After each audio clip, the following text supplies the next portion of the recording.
The movie begins in ancient Egypt, where a princess is about to marry a king from another kingdom. But the princess is completely against this marriage. For some reason, she wants to stop it at any cost. That's why she asks a sorceress for help to cancel the wedding. The sorceress sends a pair of magical earrings to the girl who takes care of the princess. And these earrings are no ordinary ones. They're enchanted. If the princess wears one and gives the other to someone else, their bodies will be switched. So, the princess wears one earring herself and gives the other to the girl who brought them.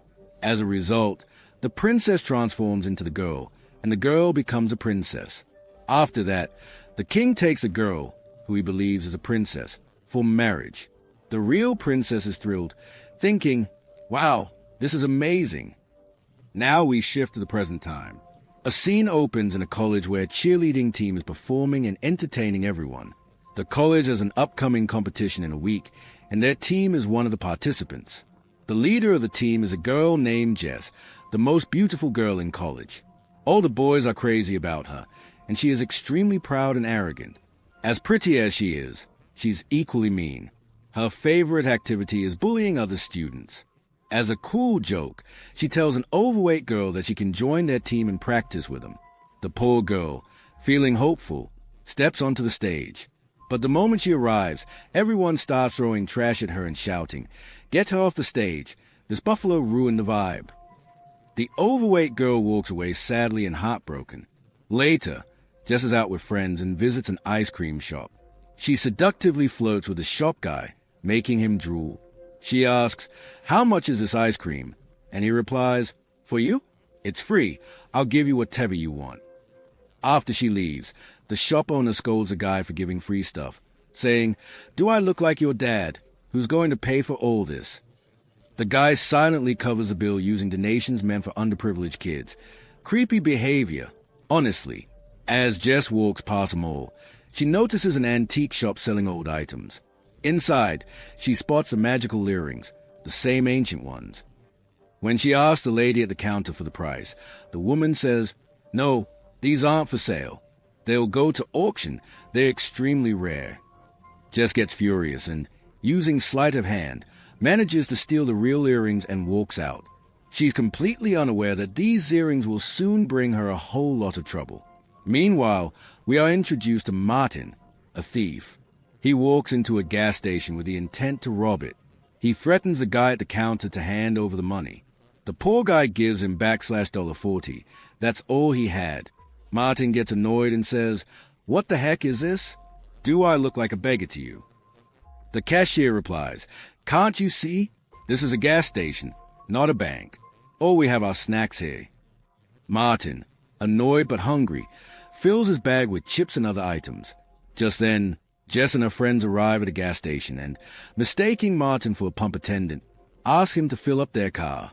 Martin, nervous and shy around girls, can't say no and ends up helping them. During this, Jess mocks him repeatedly. While leaving, she wears one of the earrings. The other one falls, and Martin picks it up, thinking he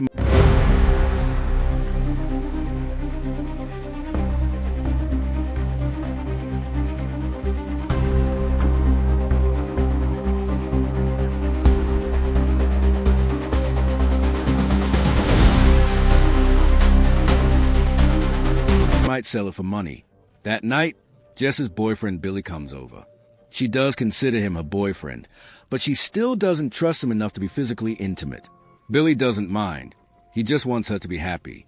Elsewhere, Martin, now home, munches on stolen chips and curiously was the earring, wondering how he looks.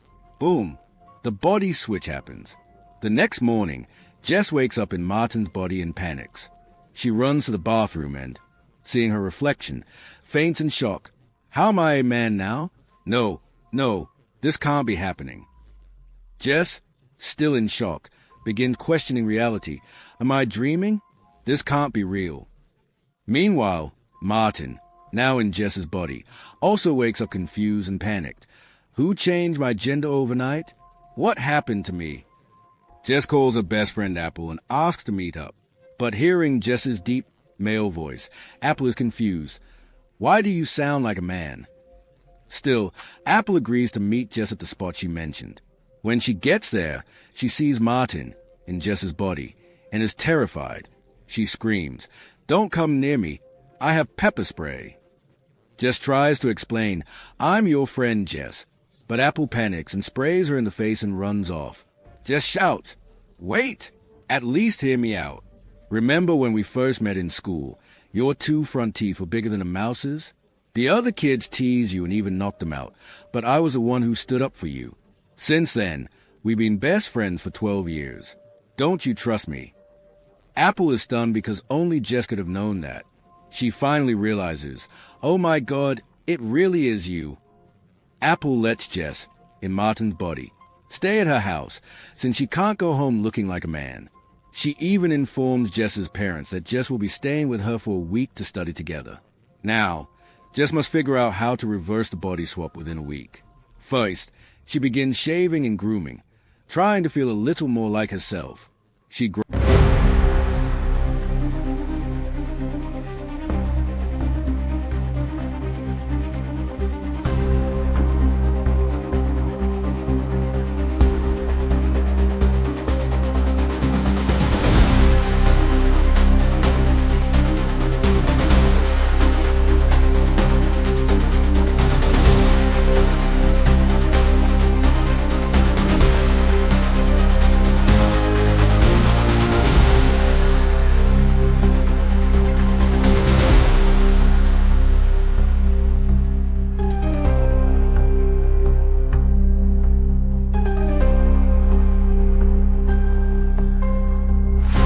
people who might hate you and question them one by one. Their first suspect, the overweight girl Jess bullied. But she denies it, apologizing sincerely. "Please forgive me for what I did. I'll never do it again." Jess tells her, "Do you even understand how hard it is to shave a beard every day and trim hair in random places?" The girl replies, "Actually, I do. I've been there too.